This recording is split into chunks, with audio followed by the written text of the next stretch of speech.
Canara bank ATM card எப்படி வந்து activate பண்றது அப்படிங்கறதான் டீடைலா இந்த வீடியோல வந்து பார்க்க போறோம். வீடியோ ஃபுல்லா பாத்தீங்கன்னா எப்படின்ற ப்ராசஸ் பத்தி தெரிஞ்சுக்கலாம். தெரிஞ்சுக்கிறதுக்கு முன்பாக சேனலை சப்ஸ்கிரைப் பண்ணிடுங்க, பெல் ஐகானை கிளிக் பண்ணி ஆல் அப்படின்றத செட் பண்ணிடுங்க. வீடியோக்குள்ள போலாம். கனரா பேங்க் ஏடிஎம்ல போயிட்டு உங்களோட ஏடிஎம் கார்டை வந்து இன்சர்ட் பண்ணிடுங்க. ஒன்ஸ் நீங்க இன்சர்ட் பண்ணதுக்கப்புறம் பாத்தீங்கன்னா உங்களுக்கு இந்த மாதிரி தான் இன்டர்ஃபேஸ் வந்து ஷோ ஆகும். கீழே வந்து கிரீன் பின் அப்படின்ற ஒரு ஆப்ஷன் இருக்கும். அந்த ஆப்ஷன் நீங்க வந்து கிளிக் பண்ணிட்டு லாங்குவேஜ் செலக்ட் பண்ணிடுங்க. அதை நீங்க செலக்ட் பண்ணிட்டு இதில் ஜென்ரேட் ஓடிபி வந்து கிளிக் பண்ணிடுங்க. அதை நீங்க கிளிக் பண்ணிட்டு உங்களோட பேங்க் அக்கௌண்ட்ல இருக்கக்கூடிய லாஸ்ட் 4 டிஜிட் நம்பரை வந்து கேட்டிருப்பாங்க.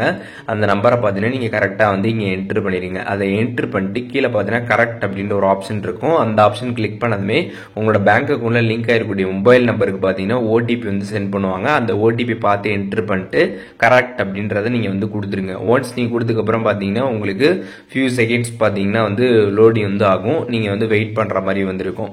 அதுக்கப்புறம் பாத்தீங்கன்னா உங்களுக்கு நியூ பின் வந்து செட் பண்ண சொல்லுவாங்க. இங்க நீங்க வந்து உங்களோட நியூ பின்னை நீங்க செட் பண்ணுங்க. 4 டிஜிட் பின் உங்களுக்கு ஞாபகம் வச்சுக்கிற மாதிரி நீங்க செட் பண்ணீங்க அப்படின்னா திருப்பி அதே வந்து என்டர் பண்ண சொல்லுவாங்க. அதை என்டர் பண்ணதுக்கு அப்புறம் பாத்தீங்கன்னா உங்களுக்கு ப்ளீஸ் வெயிட் அப்படின்ற மாதிரி வந்து வரும். அதுக்கப்புறம் ஃபியூ செகண்ட்ஸ்லேயே பாத்தீங்கன்னா உங்களோட ஏடிஎம் கார்டும் ஆக்டிவ் ஆயிடும். அதுல பாத்தீங்கன்னா பின்னும் பாத்தீங்கன்னா சக்சஸ்ஃபுல்லா பாத்தீங்கன்னா வந்து செட் ஆயிடும். கனரா பேங்க் ஏடிஎம் கார்டு எப்படி ஆக்டிவேட் பண்ணி பின் செட் பண்றது அப்படின்றதுக்கான கம்ப்ளீட் டீடைல்ஸ் தெரிஞ்சிருப்பீங்க. இதுல எது டவுட் இருந்துச்சுன்னா கண்டிப்பா கமெண்ட்ஸ்ல மென்ஷன் பண்ணுங்க, நான் எல்லாருக்குமே ரிப்ளை பண்றேன்.